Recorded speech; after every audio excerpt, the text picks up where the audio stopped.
Before we get into the deep stuff, let's give some basics or some things I want to do inquiry from the others. Walk me through the Santa Fe Institute. What was it about the time of the math? And this was in the late 90s. So they're not going to hear me on this part, right? We're going to do it both ways? It will not be on the video, but we do have you recorded. Fine. Remember, when you're answering on these questions, I'm not in the shot, and they're never going to hear my voice. So a little bit you got to repeat in your answer, you got to repeat what my question was. Oh, a little bit. Okay. Santa Fe Institute. Why, when you're at the top of your game on Wall Street, do you decide to finance, which was at the time, or endow, or become the donor or sponsor, however you want to say it, for what was considered the most cutting edge group of mathematicians in the world? Action. So Santa Fe Institute in the late 80s, early 90s, I was interested, I was on the board of Rockefeller. So that starts, Rockefeller, it's university formed by John D. Rockefeller to sort of give back to the community. It's east side of Manhattan, except it was old. It was sort of old-fashioned. They were talking about medicine, and medicine by itself was, again, subject to the ideas of science. They were trying to use science to find cures for disease. And I said, no, we need to do something different. We need to start interdisciplinary work. How did a schmuck like you get on the board of Rockefeller? What year was that? I don't remember. I think 89 and 91. So that's one of the most prestigious research places in the world, correct? Yes. Okay, how did a guy like you get on the board of a blue blood, internationally known, hard research, Nobel Prize winners all over the place?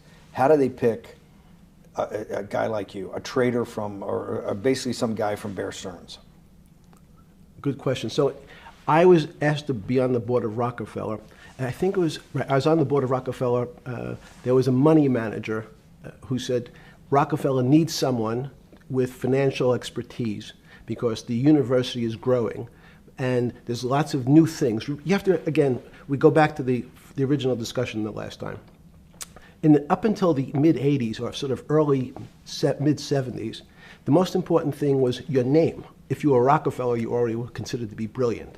If you were head of General Motors, it was your reputation. It was who you knew, who your family was, what was your character.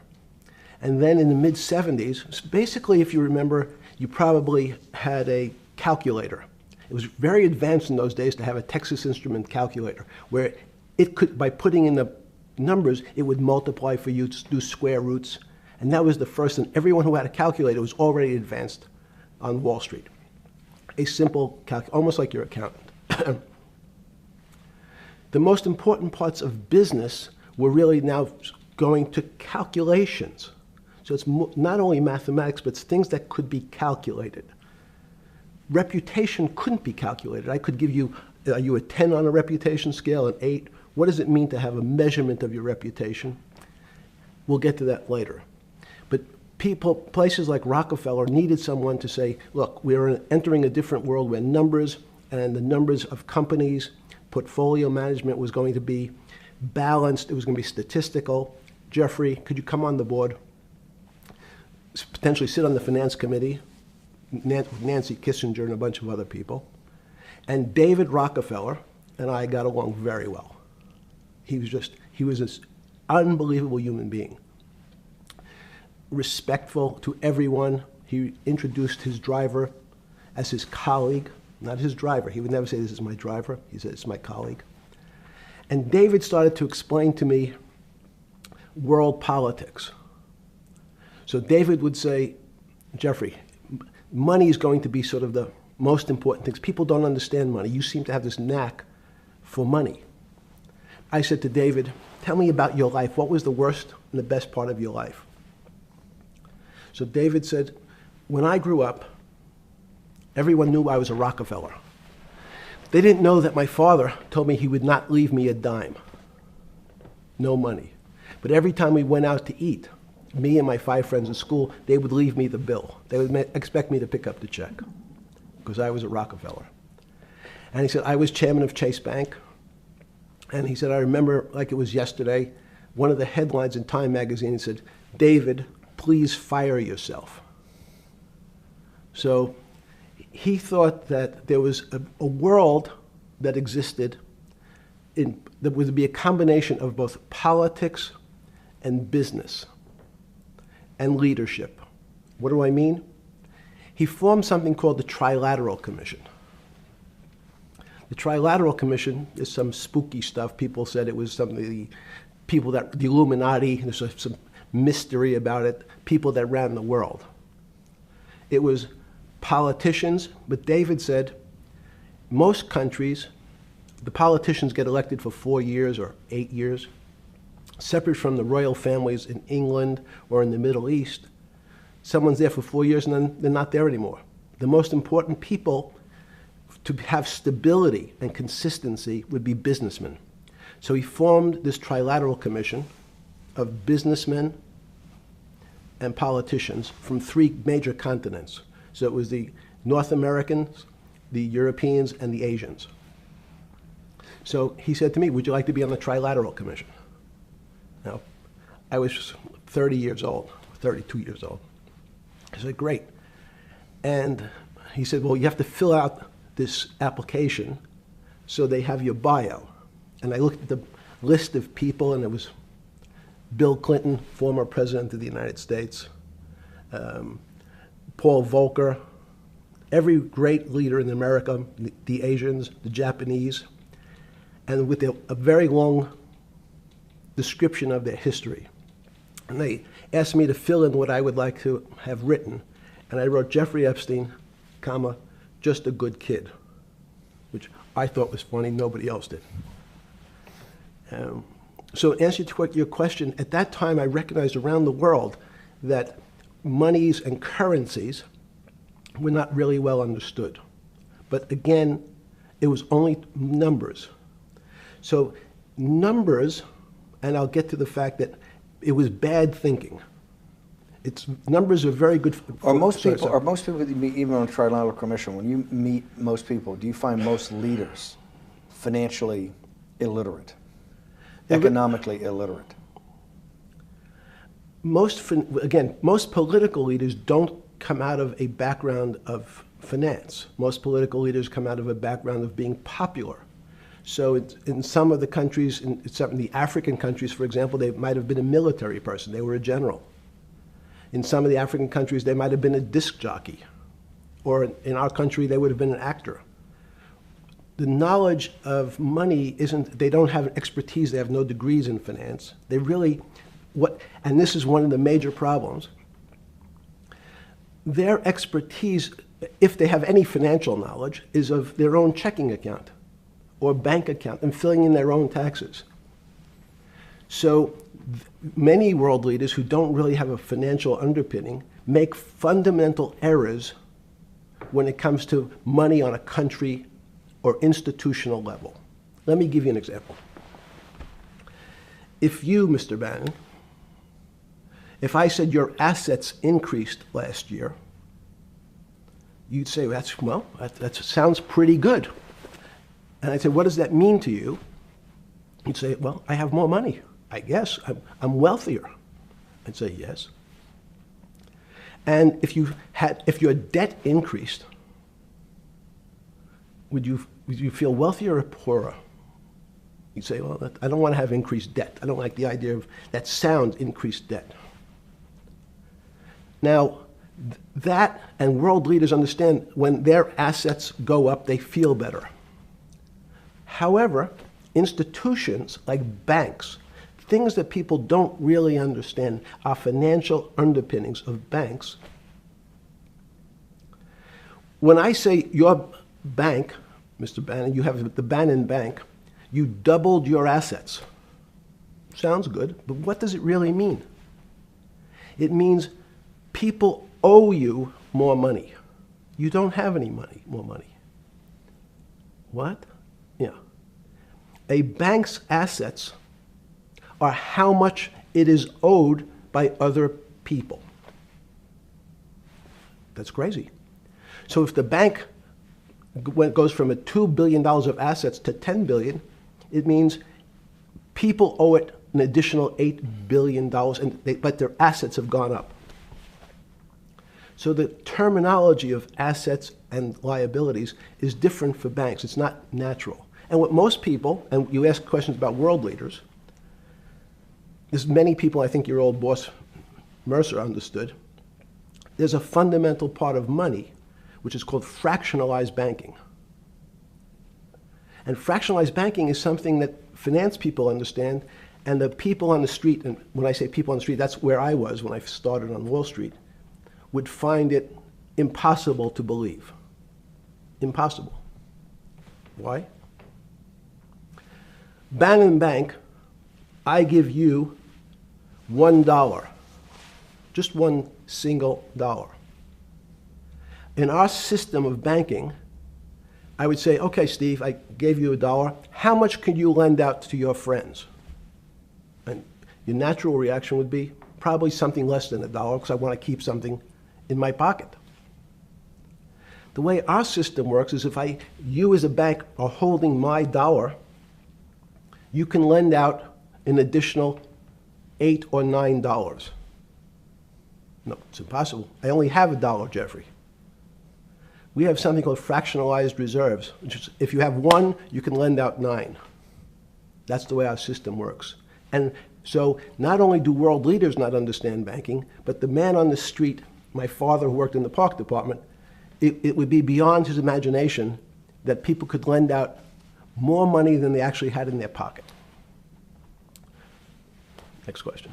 But how did this, in understanding that, when you get on something like the Trilateral Commission, you're on the board at Rockefeller, which is the most advanced research. You get brought into the Trilateral, which is the elite of the elite. How, since you're only at that time 30-something years old. 8 years from teaching at Dalton, right? You're a Dalton. No, 10 years. 10 years teaching at Dalton. Yes. Walk us through. I mean, put us in the room. Walk me through exactly what it felt like. What it felt like being on the board at Rockefeller. We got these Nobel laureates, and you're sitting there making decisions, and you start to meet these people at Rockefeller. You start to meet these people at the Trilateral Commission. What did it feel like? It's a great question. So what did it feel That's like? what I'm in the business of asking. Yeah. What did it feel like meeting some of these people like Kissinger or Rockefeller? And those are two extraordinary people. But in general, I think the question, the people on Wall Street, I tell the story, the first day, one of the first days when I was in Wall Street, someone said to me, would you like to buy ATV? And I was looking in the brochure and I couldn't figure out what stock had a symbol of ATV. And when I finally said, well, I can't find it. And they said, what's the matter with you? Do you want to buy ATV?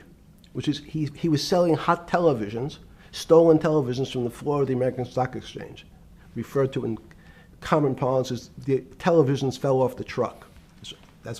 So I knew what that phrase meant from Coney Island.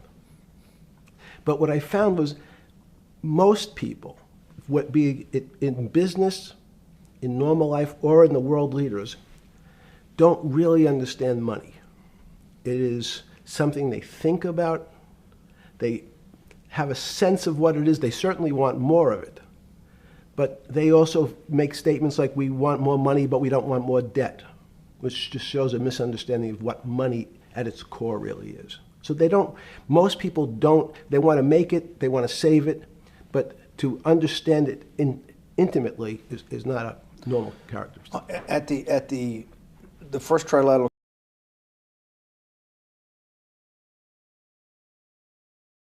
or something? Yeah, you're good. Just give me approximate. You joined the Trilateral I Commission. think it might be And we'll be able to show we'll pull down the chart of where your name was, but just give me roughly when it was.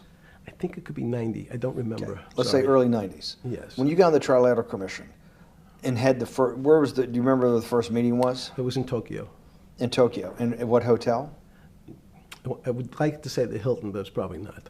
And it's a 3-day, 4-day? Give me some 3-day event. And walk me through the whole thing. Speeches. It starts with a dinner. Just walk me through it. It was boring.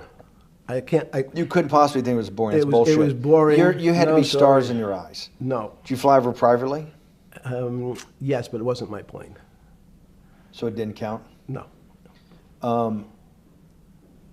You fly over. Yes. And it was who were the first, like when you first met those leaders, you had to be wowed. No. You're 10 years out of Coney Island. No, I'm not wowed by people of position. I'm wowed by people of great ideas. And I don't care if it's the bus driver. I don't care if it's the student I had who has teeth coming out in Well, every these guys direction. have to have great ideas. They're the leaders of the three great continents of the world: North America, Europe, and Japan. No, many of these world leaders become world leaders because they're popular and they were able to get votes or they were able to convince people to vote for them. I learned later. Many of them were just good at what they did in terms of politics. Remember, world leaders are politicians in general. They're not scientists, they're not intellectuals, they're not great thinkers, they're great politicians. At the first Trilateral Commission meeting that you remember in Tokyo, sometime in the early 90s, do you remember what were the big issues of the day that they were talking about, and what did you think about it? Yeah, in fact, it was funny because they were talking about inflation, and they were worried that what would happen, how do you control inflation? And as a mathematician, I didn't understand the concept. I don't understand the concept today. How's that possible? Well, when you talk about most things to do with money, money is meant to be local. It's US dollars, then I understand what it means. If inflation, it means my dollar today inflates, and it doesn't buy as much as it did a couple of years ago. The prices go up. It seems that everything is great, but in fact my dollar is shrinking in value. If you, and you're the financial genius here. I'm just a lowly M&A guy. Sure. If you let me finish the thought. Go ahead. So if you're in America, you can feel inflation. Your salary's gone up, but you can't buy the same car. In fact, it starts to feel weird because the value. That's why I wanted to ask the question then. This is my point. Sure. The people who live and breathe this, the central banks, have been haunted by the specter of inflation since the late 70s. Yes. First off, tell our audience, how did that happen? The two great financial events in the 20th century, I'm not going to get to the 21st, were the great inflation in Europe after World War I, the Great Depression, the hyperinflation in Germany that led to the rise of Hitler, and then this inflation in the mid-70s. Before you go to explain inflation, why is the specter of inflation always the central thing in central bankers' minds? Because it goes back to the first concept I said, the weird concept of fractionalized reserves. The system is not well understood. And most systems, in fact, are not well understood. We don't know how our digestive system. Stop. This is I impossible. understand. This is impossible.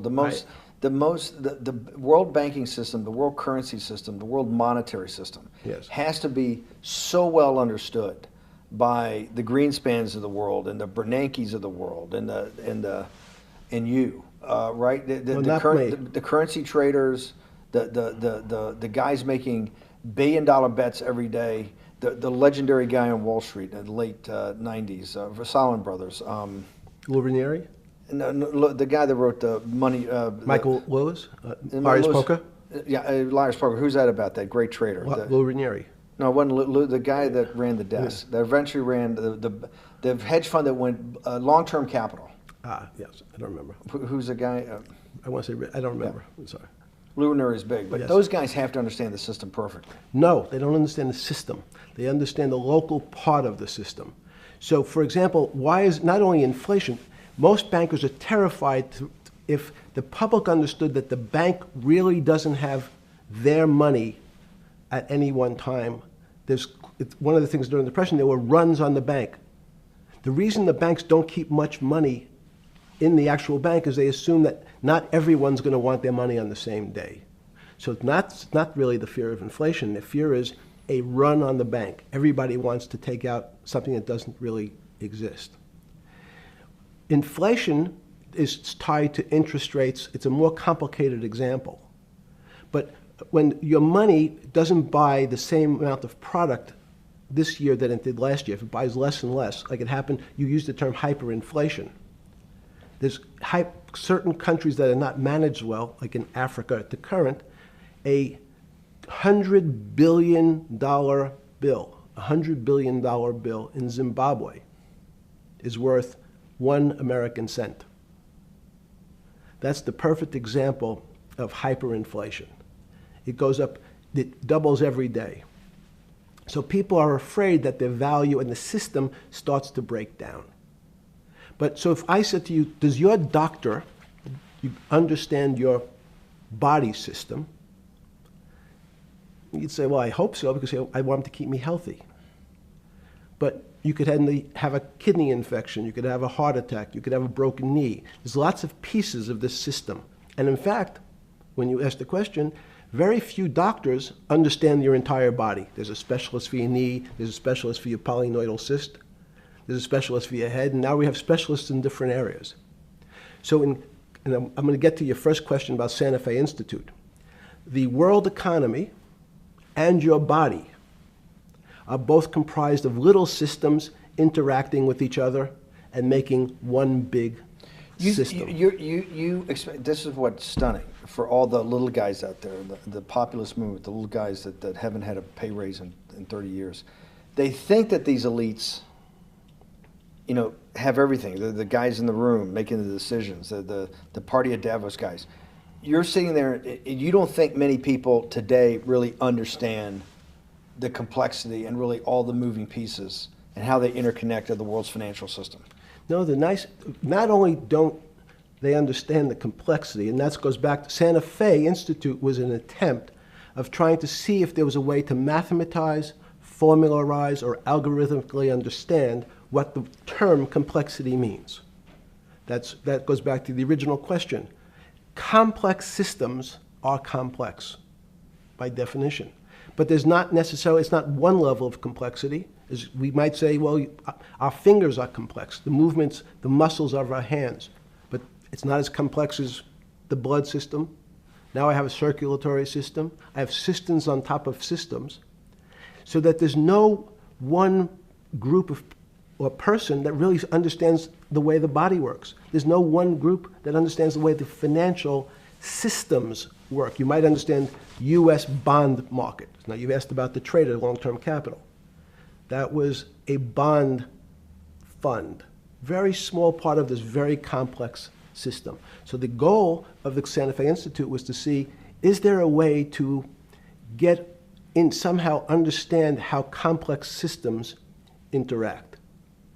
Fast forward, Steve, to today, where Google and these other engine companies, the other tech companies, are trying to build artificial intelligence. The strangest thing that they've found, one of the strangest things, is that the systems that they design, this artificial intelligence, which a lot of people have heard about, is they design a bunch of systems. They're called neural nets. Terms simply taken out of brain work, neurons in the brain. Nets because they actually look like a net. They put in some inputs. The computers work, spit out an answer. Sounds normal to you. It's because you're thinking about that calculator you had in 1976 on your desk. When you ask the person who designed the system, how did it come to that answer? How did your neural net, can you show me the calculations? They say, no, we don't know. We don't know how the thing we designed actually came up with that answer. That's pretty strange. They take the same neural net now, and they put it in front of a video game. No learning, nothing. They said, to the computer, they say, sit in front of your video game and learn how to play. It seems the computer learns better than any human in history, faster than any human in history, beats any human in history, but when you ask the designer how did it do it, no one knows. It just did it. So that's the first little touch of things that we already have gotten to a place where we don't understand it, and we built it. On Sunday afternoon, September 14th, 2008, where were you? Sorry? It was the night they put Lehman Brothers in bankruptcy in London. I was in jail. Seriously. Yes. So the financial crisis of 2008 happened when you were in jail? Yes. Oh, this is going to be so amazing. This is going to be so amazing. I take it you didn't have your Wall Street Journal dropped off to you in the morning, your Financial Times. No. How did you hear about how did you hear about, because I want I forgot about this, but yes. I'm trying to get, this is going to be amazing. This is, let's go back and do that again. Sunday afternoon, because I want to find out about people, the geniuses understanding the complexity of the financial system. Because I think the best example we have is the financial crisis, the crash of 2008. Sunday afternoon, September 14th, I think it was, 2008, is when they were working feverishly in Midtown Manhattan at the Lehman Brothers offices and at various law firms around town, and with the Secretary of Treasury and the Federal Reserve, what they're going to do with Lehman. They decided they weren't going to save it. And so they prepared to put it into bankruptcy at the open of the market in London the next day. How did you hear about what was going to happen to Lehman Brothers, and what did you immediately think when you heard that it was going to be put into bankruptcy? I'm glad you asked that question. I was in solitary confinement September 14th. And again, some of the public stories about the wonderful time I had in jail and my work release, which didn't come till months after. I'd been there since June in an 8x10 cell with a bed in the back, a 6-foot bed in the back, a chrome sink with a toilet attached to it, and a little piece of metal sticking out that was supposed to act as a table. Now, since I was in jail, there were no books. Why? There's no library. No library, but you're in jail. No, I was in jail, not prison. So in jail, I was in a place which is called the Special Housing Unit, which is for the roughest, toughest, meanest people. They had put me there, they said, for my own protection. So I was in a 8x10 cell with a little slit in the door where they would serve my food on a tray about 9 inches by 4 inches. And then as soon as I finished eating, they would take the tray and close it down. And one of the guards said, do you understand there's Wall Street's crashing. I'm worried about my pension fund. What should I do? And I said, sorry, Wall Street's crashing? What's happened? And he said, there's some crisis and some companies are going bankrupt. I said, are you sure? And he said, yeah, it's all over the papers. We're all terrified we're going to lose our life savings because we have either a 401k or our pension funds. We don't know anything about money. Mr. Epstein, can you tell us, like, what's going on? Am I going to be able to afford my children's education? Am I going to be bankrupt like this company called Lehman Brothers? And there's another company in the front page today called Bear Stearns. Oh, no, I said. Why? Because that's the company I was a partner in. And in fact, that was a company I had a very large investment in. So, as a great story, I didn't have my Wall Street Journal, but in the early mornings, you're allowed to make 2 phone calls, collect. And when you pick up the phone, you can dial a number, and when the person picks up, they say, you're getting a call from the Palm Beach County Jail. Will you accept reverse charges? And the person either says yes, and the call goes through, or the person says no. The person I had called was Jimmy Kane, the president of Bear Stearns. And I said, tell me what's going on. And so that my knowledge of the financial crisis happened with Jimmy, who was at the center of the storm, telling me about what Lehman had gone under, and they were trying to figure out a way, should they bail out Bear Stearns?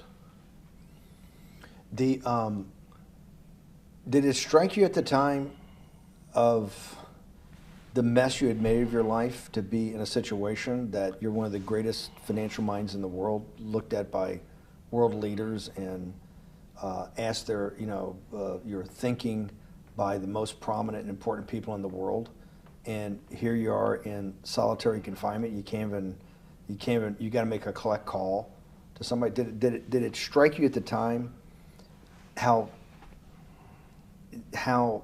all the threads of your life had come together and put you in a position, or you had put yourself in that position? No. So it never struck you when you had to make one of your 50% of your collect calls that day, you call the president or the head of the CEO of Bear Stearns. The biggest financial event in your life is taking place, of which one, every important person in the world would be seeking your opinion. Number two would be a once-in-a-lifetime opportunity to apply your craft. Number three, it would be a once-in-a-lifetime opportunity to make money if you were smart, and obviously you're smart. You're telling me here, truthfully, that it never hit you at all of how you'd ended up in a place where you had to make a collect phone call from a jail cell that was 6x9 with a steel bed and your food being passed in through a slot. The question you want to ask is, who was the other call to? Okay. Who was the other call to? The other call was to my friend at J.P. Morgan, who was then, I didn't know it at the time, trying to buy Bear Stearns. So at one point, I had two phones. It was difficult because they're afraid people are going to hang themselves with the phone cord. So they don't actually come together and they're pretty short. So I was actually going between two phones talking to Bear Stearns and J.P. Morgan at the same time. So I found it amusing. And it never struck you about how to end up in a situation like this? No, that would be probably means I would be too self-aware. You can't possibly expect me to believe this. I know. I don't believe it. You're telling me that during that day, you never had a moment. You sat there and go, what the fuck have I done with my life that I'm in a 6x9 jail cell when I should be on a trading desk, or I should be in my $250 million greatest townhouse in New York City, taking calls from the king of Saudi Arabia, the president of China, the head of Russia, the president of the United States, to save the world's population from a financial debacle. You honestly expect me to believe that never happened? You're suggesting I was sort of somewhat depressed, and how could this happen to me? I'm not saying depressed. I'm saying a moment of awareness of how could I get myself into this situation. No, I would just say how strange that this happens. Just, it's strange. I'm wearing a jumpsuit and flip-flops. What color was the jumpsuit? Brown. Brown. Brown jumpsuit. Yes. I notice I don't see you in a lot of brown. No. Brown jumpsuit and flip-flops. Flip-flops, yes. With no access to books, no access to newspapers, no access to anything. You had lived on information. Except my Almond Joy bars. I had extra Almond Joy bars. Did you eat Almond Joy bars and things like that because you're afraid of what the cooks did to your food? Yes. Is that because of that you were in for the crimes that you were in for? No, it was just in fact, I was. Is it because you're wealthy? Yes. How did you know that? Well, people would constantly come if I was passing by or have to go for my medical. People would either ask to borrow money or make some other types of comments about. In the beginning, what were the comments? At the beginning, what were the comments? It serves you fucking rich guys right that you're here next to me. There was nothing about your crimes. No. So all this rumor you hear all the time about people in prison that commit the type of crimes you commit, you're saying in your personal thing is not true. No. It was all because you were rich. Yes. And it was all because they wanted to borrow money. Or get advice. Yes. Where they get advice to go long. Yes. You're telling me is this time to buy? You're telling me in solitary confinement they're interested in going long. Yeah. They want to know what does that stocks. say about human nature? Well, what I think that people find, one of the reasons they wanted to keep me in solitary confinement was they're afraid that everybody would want to know which stocks to buy. But what happened was, after this crisis, now it's on the front page of every newspaper. I don't want to lose this day. Sorry. When you first heard that, was it Bear Stearns had been kicked into bankruptcy, 6 months before? No, this is the same time. This is part of the same deal. I thought, no. Bear Stearns, they saved Bear Stearns and didn't save Lehman Brothers. That's right, it. they let 6 months Lehman- before they had bailed out Bear Stearns. But Bear Stearns was still a zombie, A shell of its former a self. former self. But they had, quote unquote, saved it. They admit, why did they make the decision in your mind? Why did Hank Paulson and Bernanke, what's this concept of moral hazard? Explain to the audience what moral hazard is, and why did they save Bear Stearns 6 months before, and why did the smartest guys in the room decide not to save Lehman Brothers? It's a good question. The real issue is I'd have to go back when you have these systems to the way your doctor responds to any type of emergency in your body. If they might decide to save your kidneys and let your gallbladder go because the gallbladder is less important to your overall system. If at that time, even it's not that long ago, the boogeyman was when said, well, what really happened? Jeffrey, what really happened? What is this financial crisis? And, some of the progressives and the right wing blame it on the banks. It was the banks' fault. And it's the fault of this very esoteric, unknown concept of derivatives. It was really the derivatives that caused this financial crisis because the derivatives got somehow out of control and in the Mickey Mouse. And that was the way you started your road to a billionaire went right through derivatives. Yes. But derivatives were not the cause.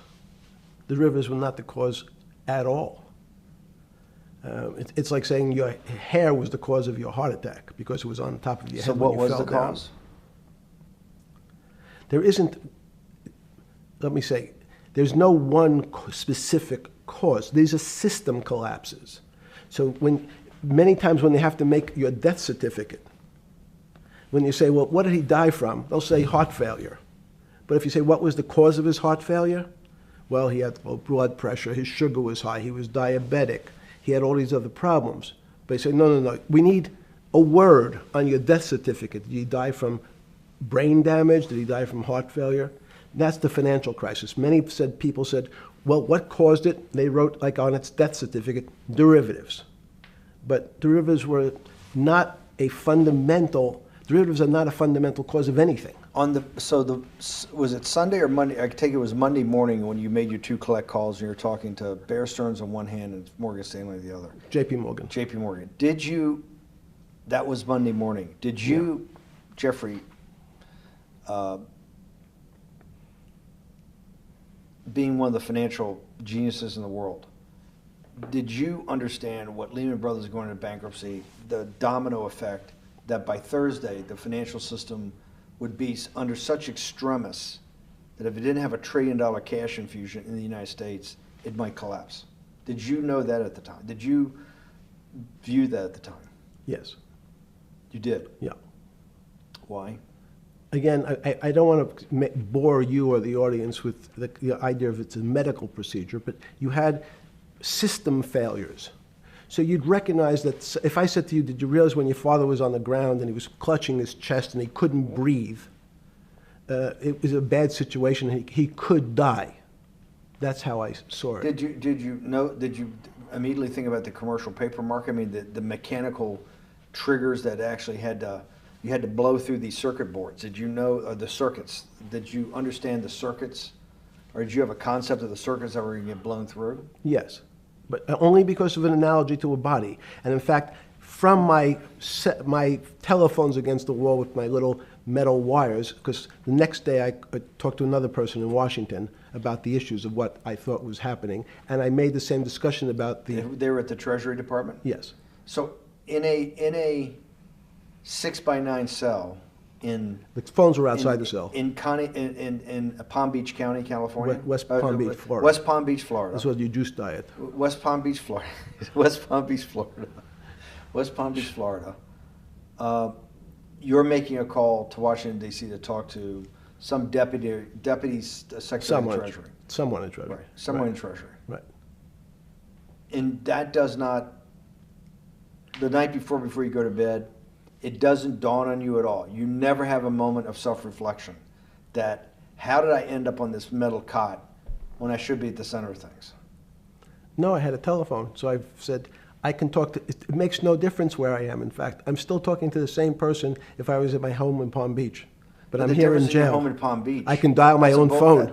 That's bullshit. No, but you can also make 1,000 phone calls. Here you got to make one, and he's got to take. Think the how much charges. better that was. I had to decide who was the right person to call. That was unusual for me, because I would have called 20 people And before. what was the advice you gave him? I said, you have a sick patient, and it's very much like a sick patient in the emergency room. You can't think about it like your car. People in normal walks of life think about money and things as a machine.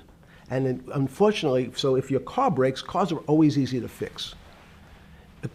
My jets, my cars, if it breaks, I know it can be fixed because it simply follows the same pattern. If this part breaks, you replace the part and the thing works again. People and the financial system are not machines. They can't be fixed the same way. You can't simply take out the bond, put some more juice into the commercial paper market, and that's like replacing the carburetor on the car. It's much more, I have a patient who can't breathe, has a stomach problem, can't see, looks bleeding at the same time. What do I do first? I have to think about it as a system. Where's the most logical place? What's the most dangerous place? If your heart stopped, we have to start your heart again. In the equivalent to the money market, why do I have to start your heart again? I need to get your blood flowing. If your blood stops, you're dead. If liquidity, which is the equivalent of blood in the financial system, dries up. Unless liquidity is basically cash, putting cash into the Forget system. about what it is. Okay. Liquidity is liquidity. It allows the system, it's the blood of the system. You need to pump blood hard into the body of the economy to keep it flowing. And if you're, especially when you're worried about someone dying, you're not going to be worried about the niceties of, well, you got the shirt dirty and there was some damage. Pump in that blood, keep that heart When you pumping talked to the person in Treasury on Tuesday, the 16th, did you get a feeling as you were sitting in your 6x9 jail cell in West Palm Beach, Florida, that they were on top of things? No, you can't. It's impossible to be on top of things. There's no such thing. It's, again, the doctor watching the patient die. You hopefully have some confidence that he's seen it before. He recognizes that there are some steps he has to take first before he bandages the guy's finger or worries about what shoes he has on. So you hope that the people in charge, your doctors who are working on the emergency patient, have enough experience and, frankly, judgment to try to keep the patient alive. Did you think that they had those things, patience and judgment? They had pretty good judgment, and you needed a lot of luck, just like in the dead patient. You need to, hopefully you put that blood in and it's not too late.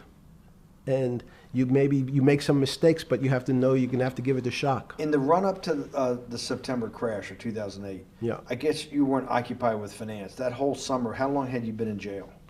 Went to jail June 30th. So the entire summer. Yes. Before you went into jail, you were still very active in the financial markets. Yes. When you say active, you trade currencies every day, you trade stocks every day. When people, I don't do any. someone like you, or you give advice to people to trade stocks or trade currencies. I don't trade every day. I think that's, like Woody Allen said, you can't beat the bank. So I try to pick my spots. George Soros picked his spot when the pound collapsed. This would have been a great money-making opportunity that passed me by when I was in jail, but that's not how I think. In the run-up to that, in the spring of 2008, that's when Bear Stearns got in problems, I think, in the spring of 2008, and they decided to bail it out. Did the Bear Stearns guys talk to you for advice at that time, when the big crisis in Bear Stearns? No, but see, again, unbeknownst to most people, and it's easy to blame people for the financial crisis, like you'd blame someone for giving your father the drink before he had his heart attack. But what really happened, the real enemy of the finance system was Bill Clinton. And if you ask me what and who caused the financial crisis, I would tell you it was Bill Clinton. Because of what Bob Rubin and he did to deregulate the financial system? No. Because as of the last time we had our 60-minute interview, you talked to me about home ownership. and you asked me whether everyone should own a home. And I told you, no, it's too risky.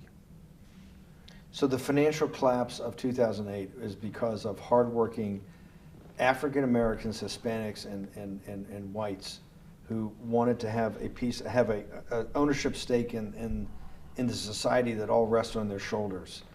They're the culprits. No, not at all. Okay, then I didn't say they were the culprits. I was pretty clear it was Bill Clinton. Okay. Why was it Bill Clinton? Because Bill Clinton wanted to get votes from those people.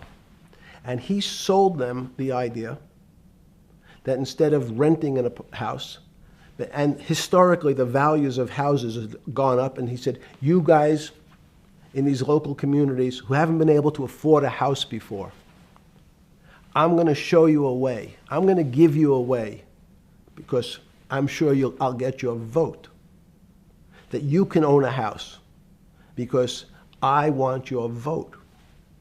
So what we're going to do is I'm going to let you buy a house, Mr. Bannon, when you really, you're right on the border, maybe, or not even on the border.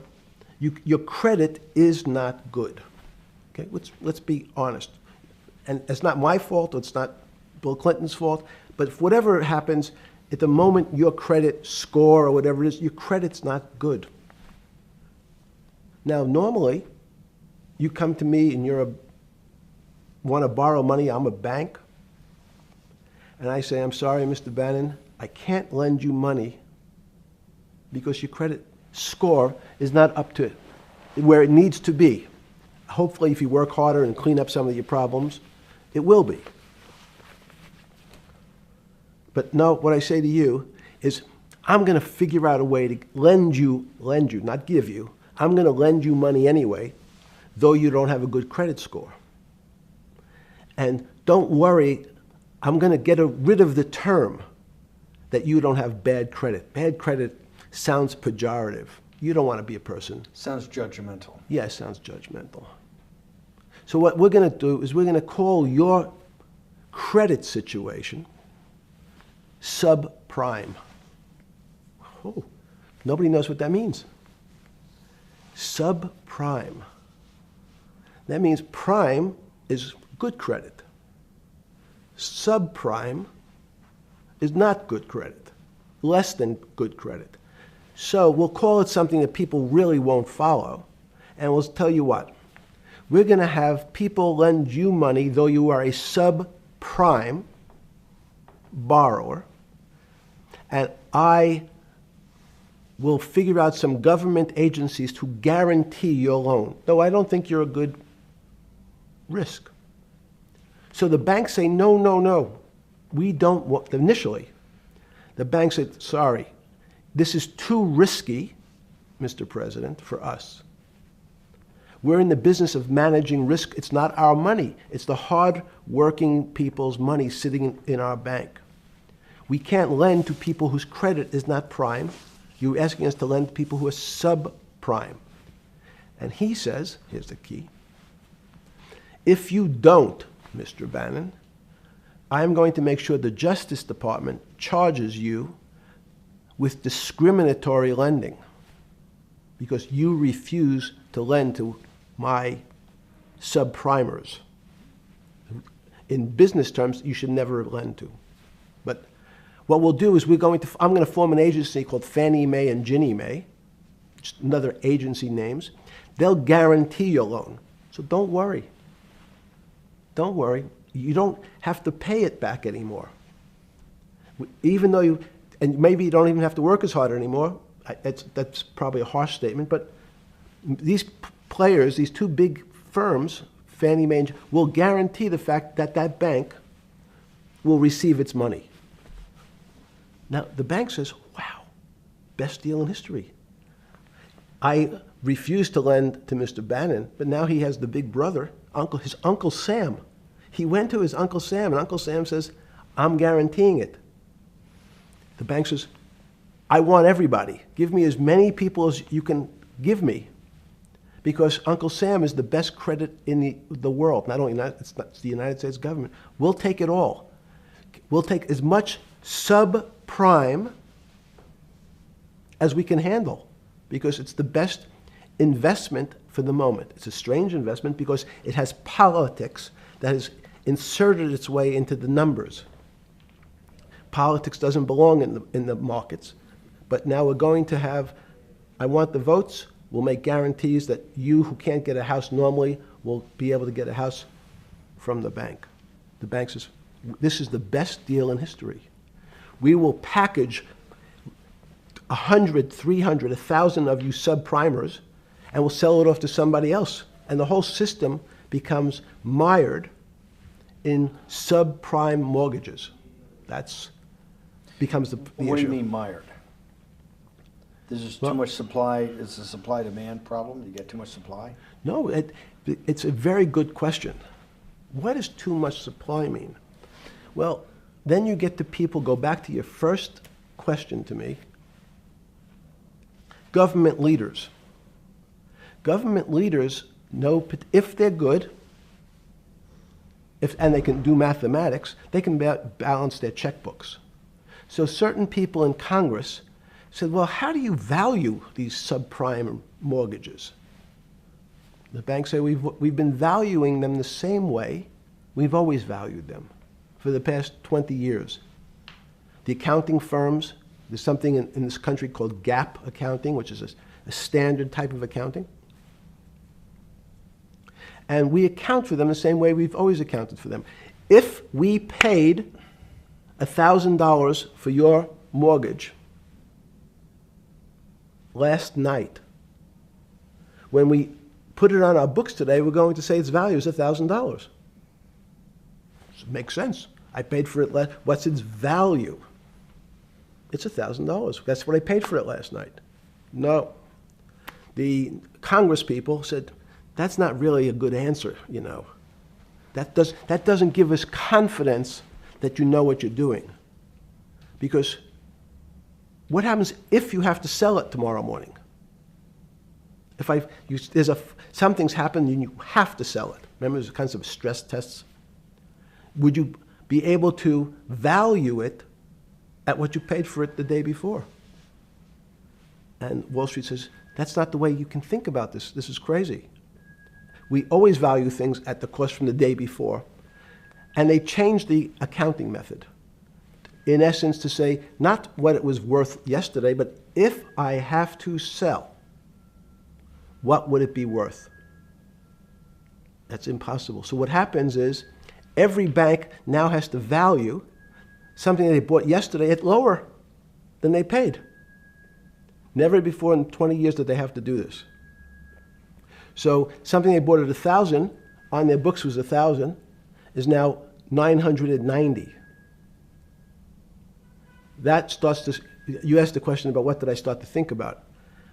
Something's 1,000 and 990, this person now has to value it at 980. When did you first start to get nervous, understanding Bill Clinton in all this? Did you change glasses? Yes. Okay. I changed shirt. I saw that black. Are you okay with the? Yeah, great. I think we're gonna have all kinds of changes. I'm experimenting. Yeah. Okay. When did you get a feeling? Did you ever anticipate before it happened something like 2008 could happen? No. How could that be?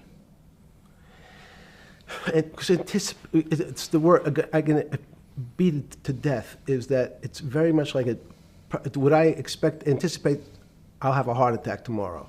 Unlikely. Was 2008 a heart attack or a stroke? Debilitating. It's a better. It was both. But why was it both? Because in fact, as I said, the blood was getting dried up in the system, and the head, which is sort of the central bank, wasn't working. So to some extent, it was a combination. It was a crisis. Did you see that building up over time?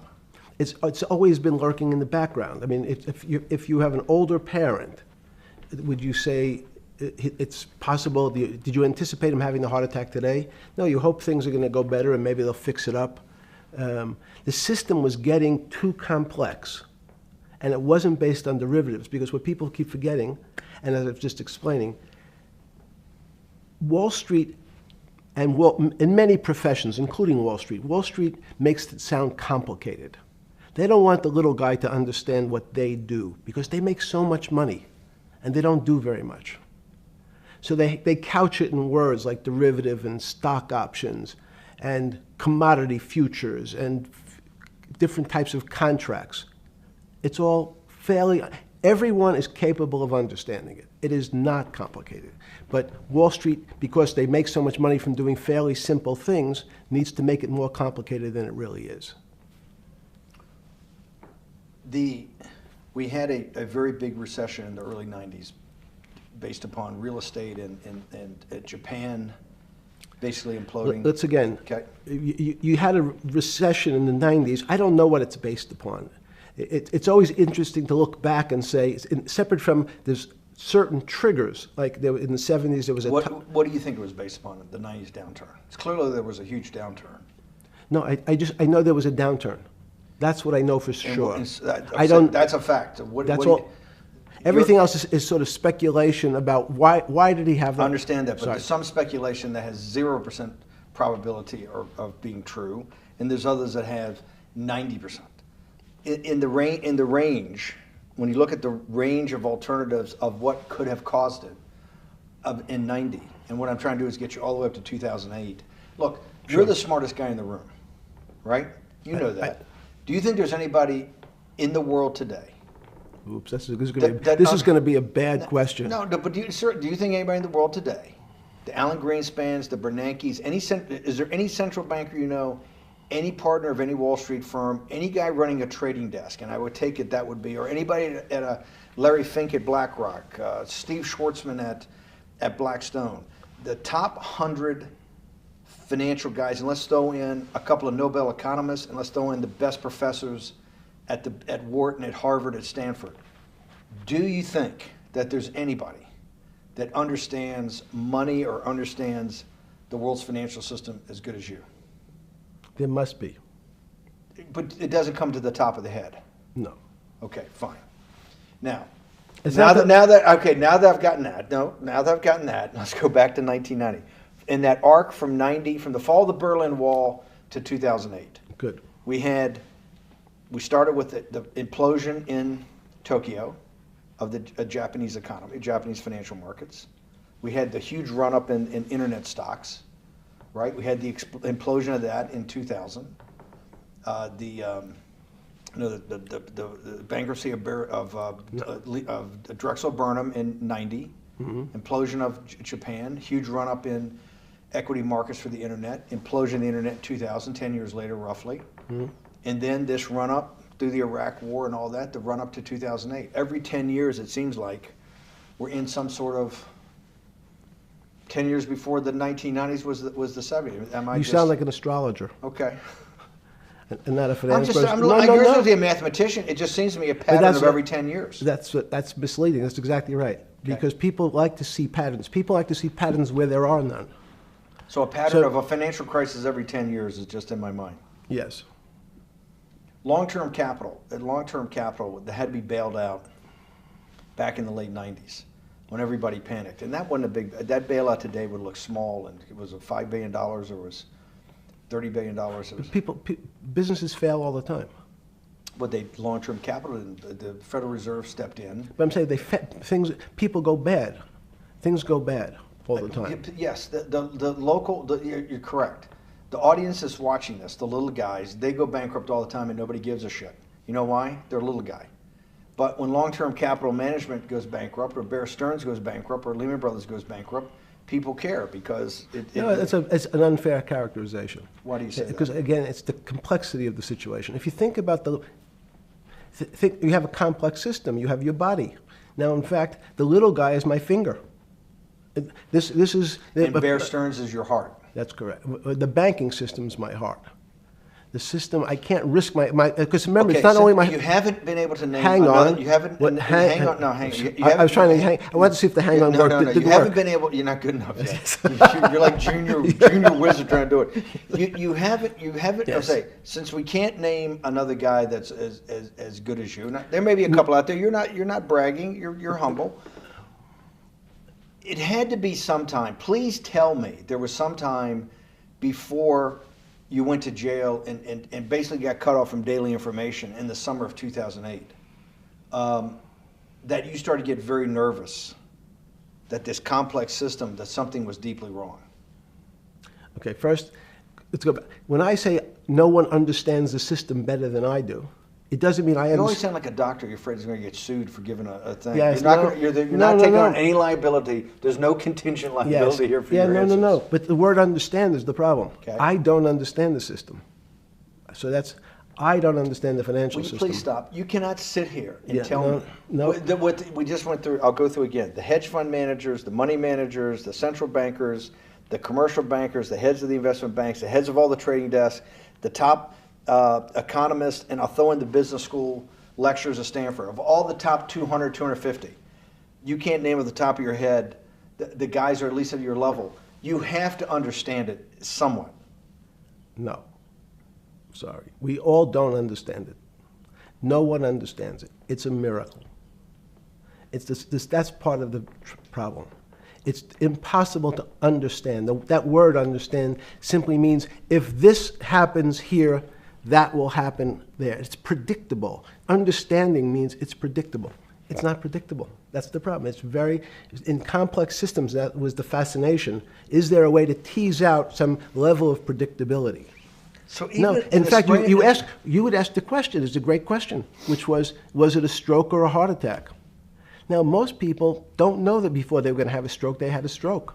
They just have a stroke. Do they understand why? In hindsight, you go back and you can make lots of explanations. It might sound good, and if you're talking to the working man, you're using language that he'll never understand. It's complex, so he, just like going to his doctor, he says he has a gastrointestinal problem, or he has diverticulitis, as opposed to saying, you had a stomach ache, you ate bad food. People don't like to say it in normal, everyman terms. The system had a stroke, but we don't know why. But you just, okay. Hardworking people, and there's a great social benefit, would you not agree, with having people having ownership in the system? When you say ownership in the system, it doesn't mean. Let's start over. Okay. Yeah. So flip Sorry. over your phone too, because Yes. I don't want anyone to see Yeah. what's on your phone. So maybe flip it down or something. Yeah. Yeah, who knows what the fuck comes up with that phone? That's correct. We don't want to send you. KSA. I can't not believe I've got the magic moment when you're in fucking prison or jail, wherever the fuck it is, It's in crazy. solitary. Now, there's a funny part to that we missed, which is So said. go ahead, tell it. The What's funny that? part is Yeah. what you asked me. Is there anything funnier than that? No, For black humor, it's I don't make any black comments. Sorry. You asked me what I was wearing. That's right. You're too wrapped up in the Me Too movement. Yes. So I was wearing a brown jumper and a brown pair of pants given to me by the jail with the word trustee on the back. Because you had qualified to be a trustee? Well, the funny part was it was spelled Trusty. So I wasn't really sure. I'd been a trustee in many different operations, but it was the first time it was actually printed on my back and spelled incorrectly. Probably had a higher level of being a trustee at that than you had at all the boards that you were trustees, right? Yes, right, because as the trustee meant you get two devices to clean your toilet as opposed to one. Yeah, but it also meant that you had some sort of personal fiduciary own responsibility for oneself, right? In the jail? You mean? Well, that's what being a trustee is. That's where they give you two. Yes, you get two cleaners. I was a trustee in the jail because I was able to teach some of the kids to help them get their GED. So that's how they gave me a trustee job. There's no time. I got to go back to this because I'm like a dog with a bone on this thing. Yes. You can't. There's something deeply fucked up with you. At least something. Well, we know there are things deeply fucked up with this. You will get through in this film, Right. but you cannot possibly sit there, knowing that you came from nowhere, knowing that you went to the very top of what is considered outside of science and maybe physics, the thing people most admire because it's like alchemy, understanding high finance. To sit there in what will be the defining financial crisis of our time, like Black Friday and or Black Yes. Monday, whatever it was, in the Great Depression, and be there at that exact moment, triggered in part by a firm that you used to be a partner in and knew intimately well, and it created much of your initial net worth because of, and know that you couldn't, someone who lives on a phone, right? Yes. Because you do live on a phone, right? Correct.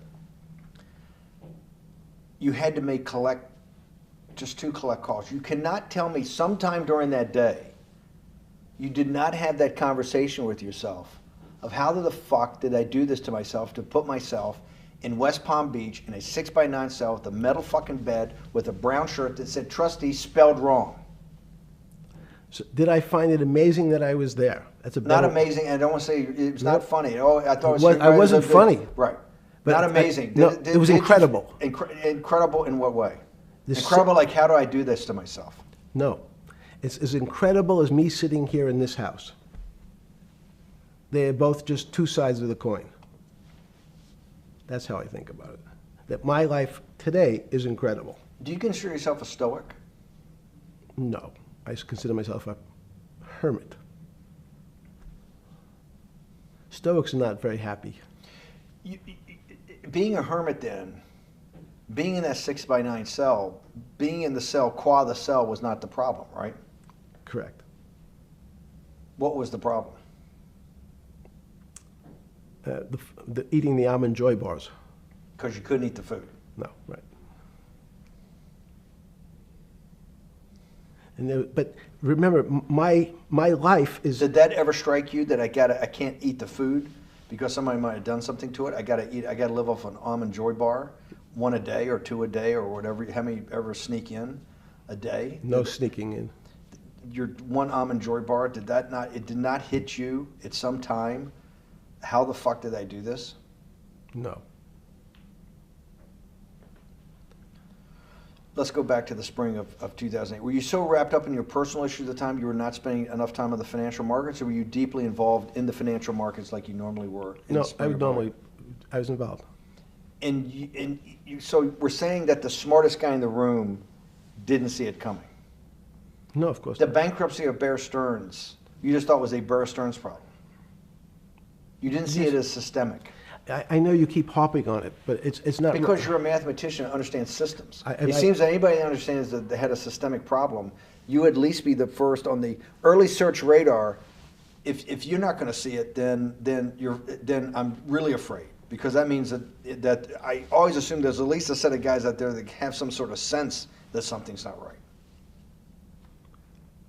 Imagine the guy who has a stroke or had the heart attack. When you ask him, did you feel funny the day before?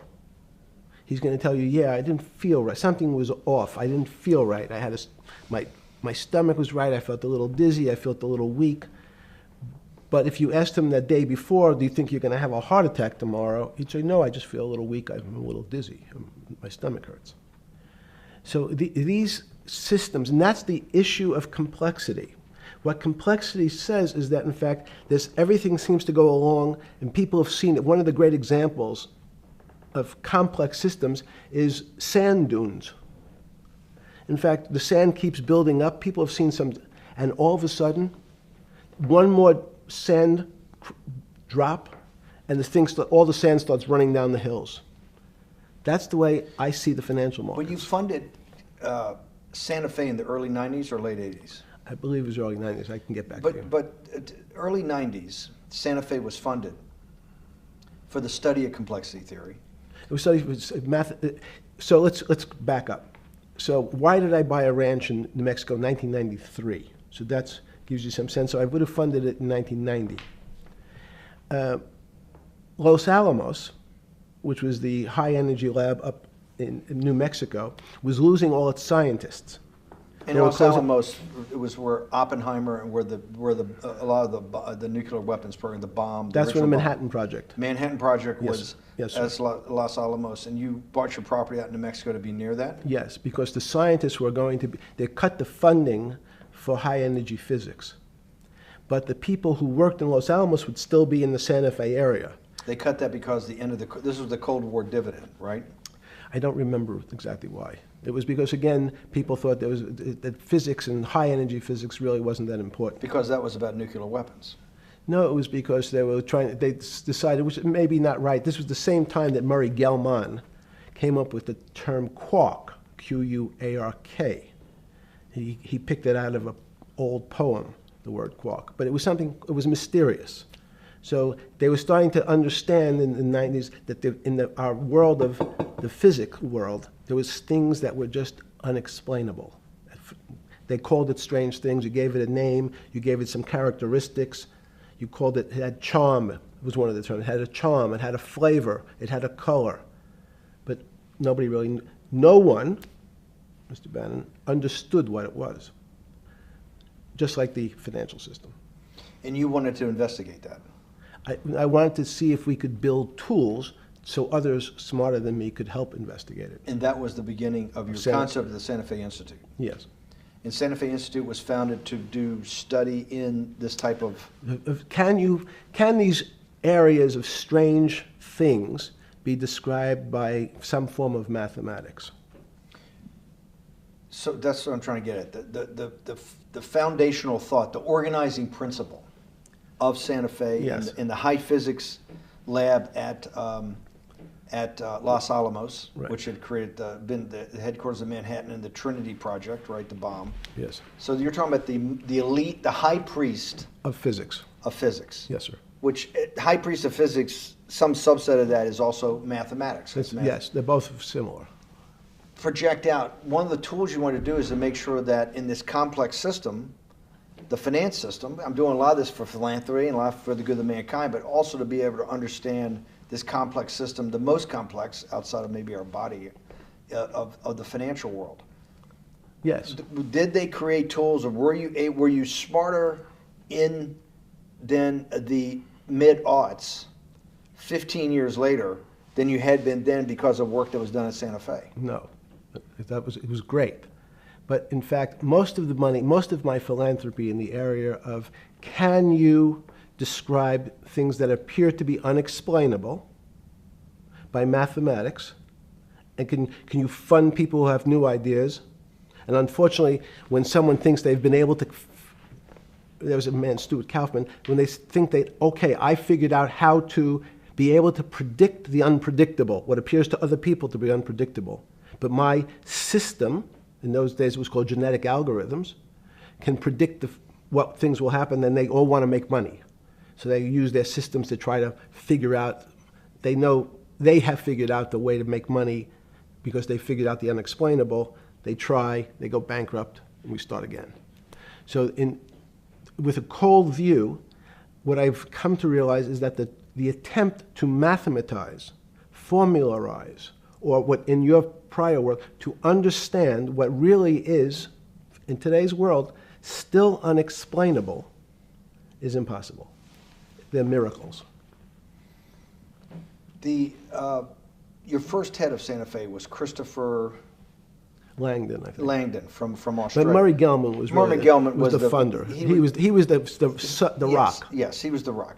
He was a Nobel Prize winner? Yes. Yes, and a wonderful guy. He came out and helped us with the Biosphere 2 project. He came with Chris Langdon. Yes. Chris Langdon was the operator, the day-to-day guy. Chris was doing artificial life. Right. Murray tried to lead his own artificial life. Yes.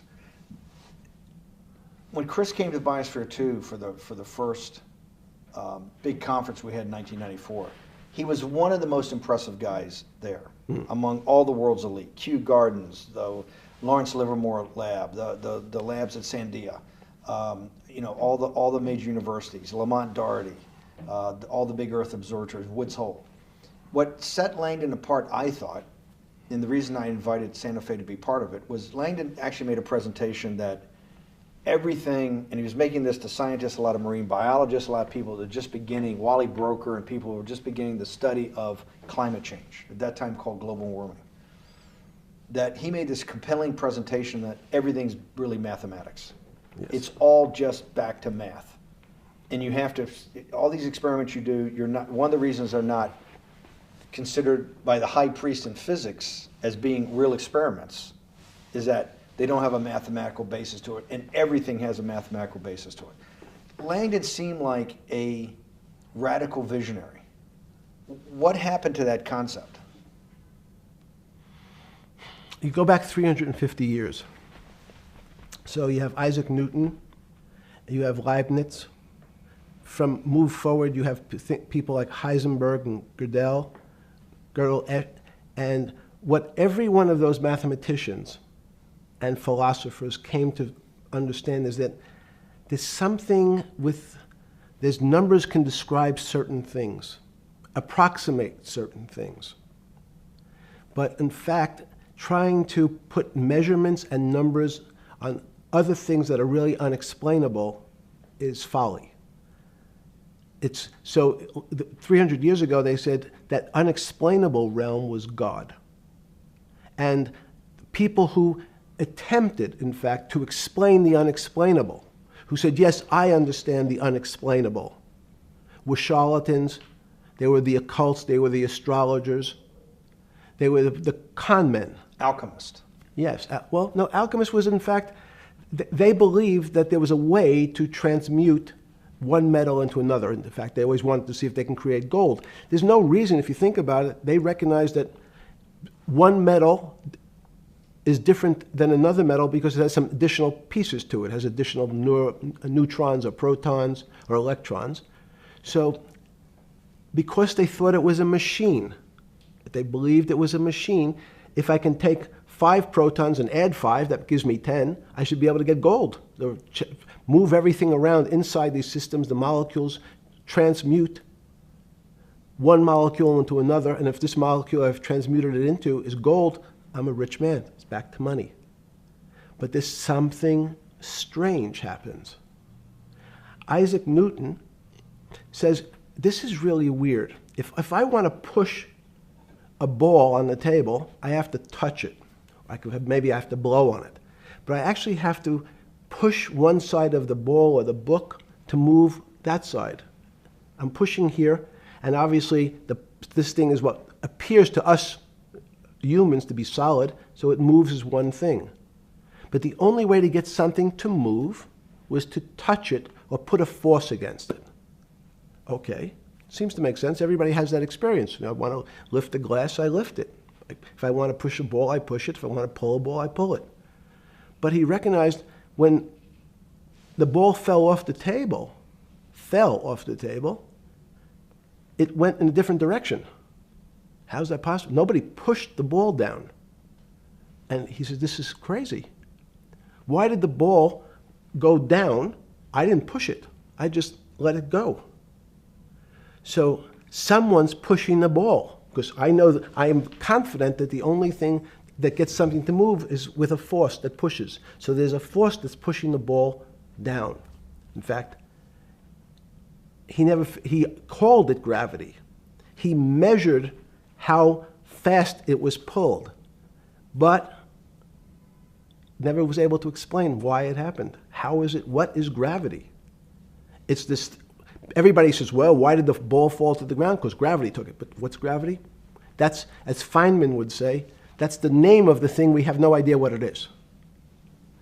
This goes to Santa Fe. They were trying to explain the unexplainable.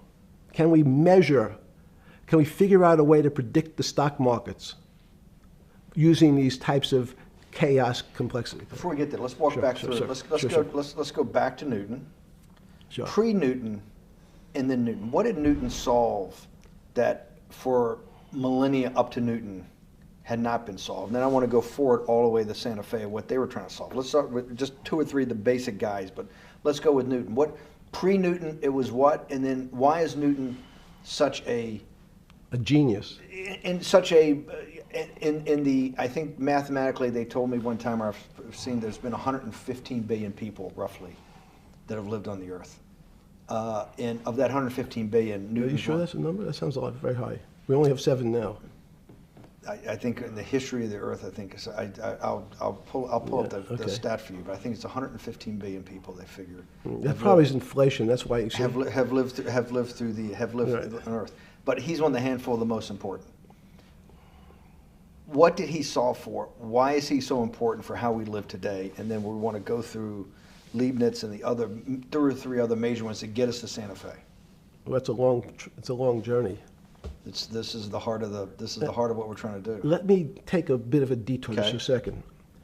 What if you went to high school and the last year in your high school, you took calculus? So Isaac Newton sort of invents calculus. Well, that sounds invents, mathematicians. To torture seniors in high school before they graduate. Yes, but obviously, no, yes, the answer is yes. Certain people could never do calculus.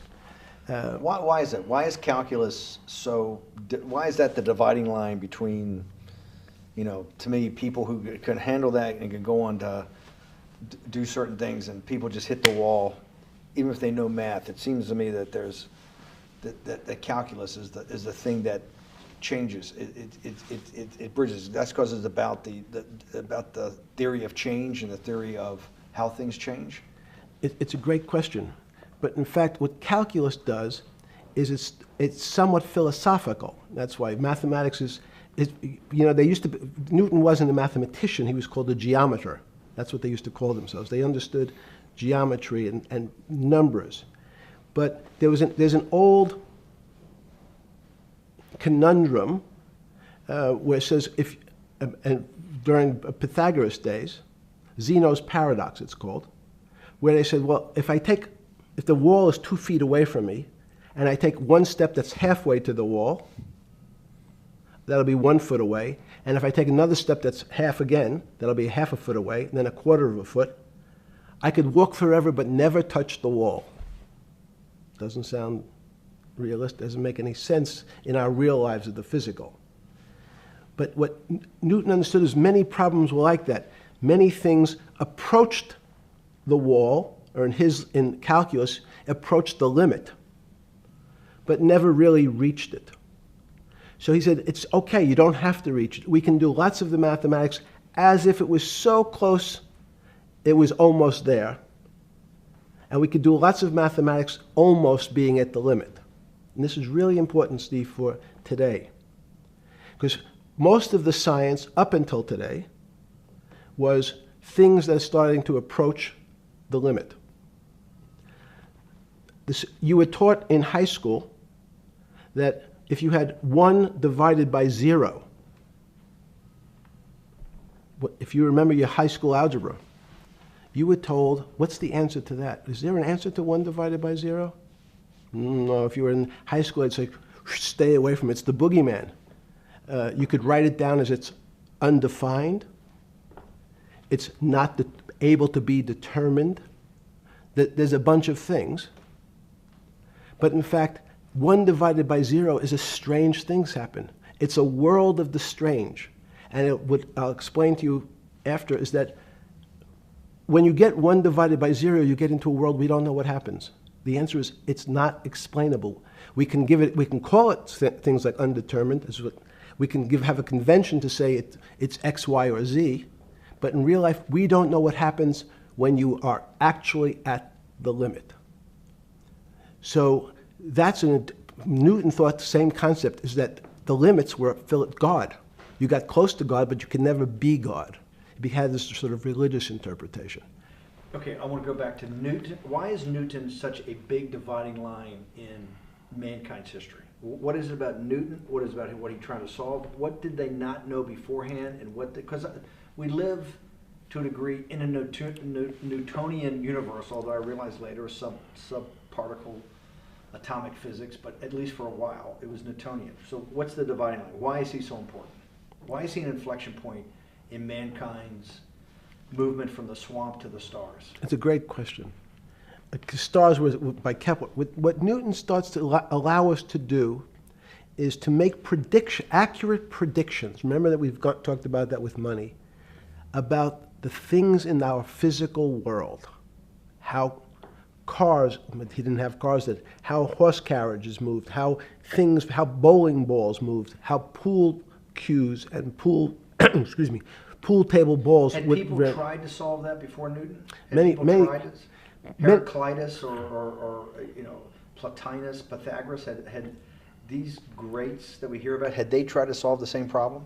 Not the same problem. They tried to again, what Pythagoras does, he starts to figure out this relationships in triangles. For example, everyone knows the a squared plus b squared is equal to c squared, that Pythagorean theorem, which is basically says these shapes in a triangle, each side of the triangle has a fixed relationship with the other two sides.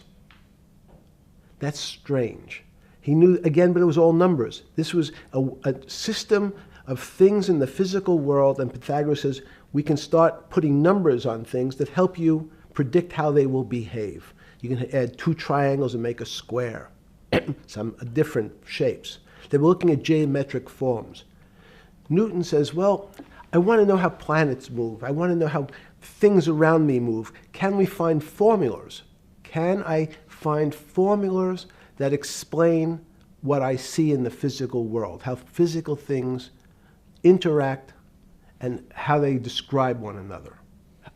Again, the fact that two things, two solid masses, for some very strange, unknown reason, unknown today, attract one another, no matter what they are.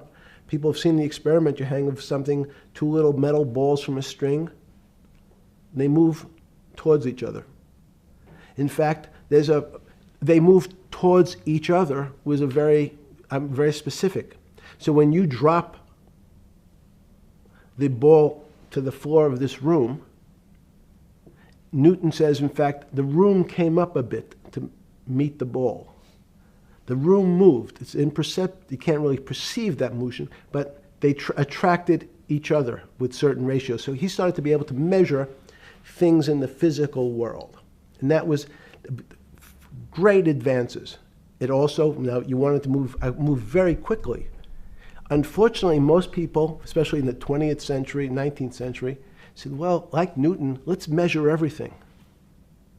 Let's measure people's behavior. Let's measure their psychology. Let's measure their health. You go to we could have my blood test. Let's measure everything. We measure Wall Street. Their voting habits. Measure, measure, measure. Can we put a number on how much I care for my wife? Can I put a number on how I feel? And we tried, unfortunately, we try to mathematize the finer things in life, and then recognize that there's things that, unfortunately, just fall outside. Schrodinger wrote a very famous book about what is life. He was trying to figure out a way, can he describe the difference formulaically between things that are alive and things that are dead? The answer is no. The things that are alive in my world are miracles, not magic. Magic has a bad connotation, trying to hide things. You don't believe in the spirit or the soul? That's what animates people, is your spirit or your soul. That's No. Have you ever seen someone die? When they die, their spirit leaves. Their soul leaves, no question. So in There's fact, no question to you about no that. question. There's no question to you that there is some animating life force within us that leaves when you're dead.